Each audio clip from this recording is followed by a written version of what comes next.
Halo semua, ketemu lagi. Nah, kali ini kita bakal ngebahas satu skenario yang lumayan sering terjadi dan jujur aja cukup menantang di dunia customer service. Tapi tenang, kita akan bedah gimana cara menaklukkannya dengan satu strategi jitu. Kalian pernah nggak sih ada di situasi kayak gini? Tiba-tiba ada pelanggan datang, kelihatan frustrasi, nggak sabaran, dan maunya semua selesai detik itu juga. Duh, rasanya kayak dikejar-kejar waktu kan?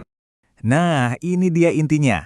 Ini adalah pola pikir utama dari pelanggan yang akan kita hadapi. Mereka tuh nggak suka basa-basi. Buat mereka, efisiensi itu nomor satu. Paham soal ini aja udah jadi kunci pertama kita. Oke, pelanggan yang maunya serba efisien ini, kita sebut aja sebagai tipe dominan. Penting banget buat kita kenali ciri-cirinya, supaya apa? Supaya kita bisa merespons dengan cara yang pas dan lebih percaya diri. Jadi gampangnya, tipe pelanggan dominan itu ya mereka yang pengen semuanya cepat, efisien, dan solusinya to the point. Satu hal yang perlu kita ingat baik-baik ya, ketidaksabaran mereka itu bukan berarti mereka benci sama kita secara personal loh. Ini murni soal preferensi mereka aja yang suka serba cepat. Baik, masalahnya udah kita kenali. Sekarang kita langsung masuk ke solusinya. Saya bakal kenalin sebuah metode yang ampuh.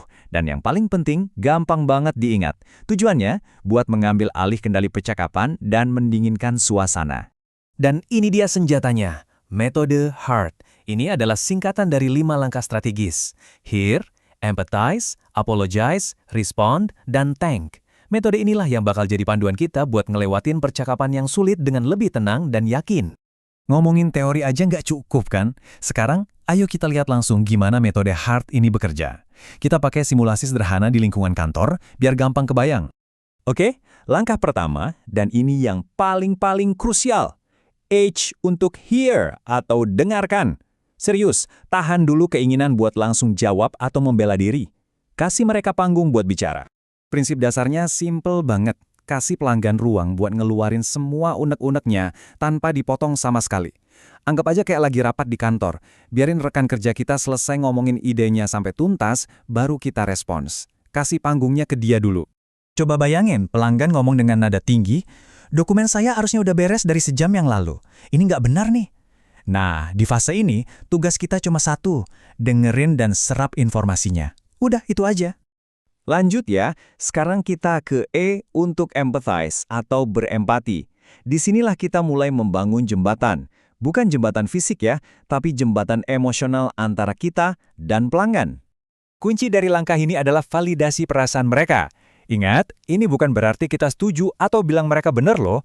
Kita cuma mengakui emosi yang mereka rasain. Mirip kayak kita bilang ke teman kantor yang lagi stres, gila sih, deadline-nya emang mepet banget ya. Nah, perhatiin deh kalimat simpel ini, tapi efeknya luar biasa. Saya paham Pak Bu, penundaan ini pasti bikin frustrasi.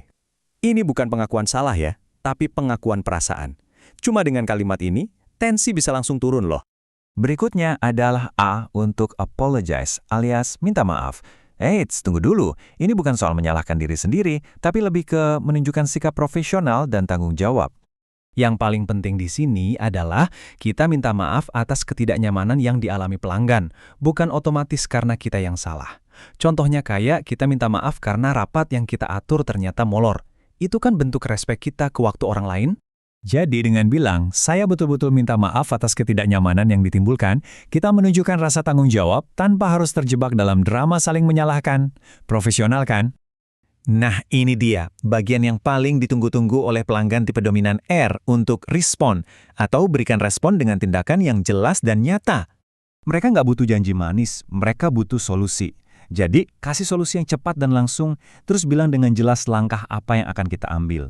Kayak misalnya kita ngasih solusi sementara buat masalah teknis, sambil bilang, oke, ini saya catat juga ya untuk perbaikan permanennya. Nah, ini dia contoh kalimat saktinya. Respon ini ngasih aksi konkret dan timeline yang jelas. Baik, ini saya pribadi yang urus sekarang juga. Dalam 5 menit, dokumennya akan Anda terima. Nah, ini baru musik di telinga pelanggan tipe ini. Akhirnya, kita tutup lingkarannya dengan T untuk thanks atau berterima kasih. Mungkin kedengarannya aneh ya, ngapain bilang makasih ke orang yang marah-marah? Tapi percayalah, ini dampaknya gede banget. Coba ubah cara pandang kita. Anggap komplain itu bukan masalah, tapi feedback gratis yang super berharga. Mirip kayak kita berterima kasih ke teman yang nemuin typo di laporan kita sebelum laporannya dikirim ke atasan. Dia udah nolongin kita jadi lebih baik kan? Kalau kelima langkah tadi kita terapkan, kita itu bukan cuma menyelesaikan satu masalah, kita mengubah total dinamika hubungannya. Disinilah kita bisa mengubah komplain jadi sebuah kesempatan emas untuk membangun loyalitas. Coba lihat perbandingannya di sini. Jelas banget, tanpa metode hard, hasilnya ya pelanggan marah, reputasi bisa rusak.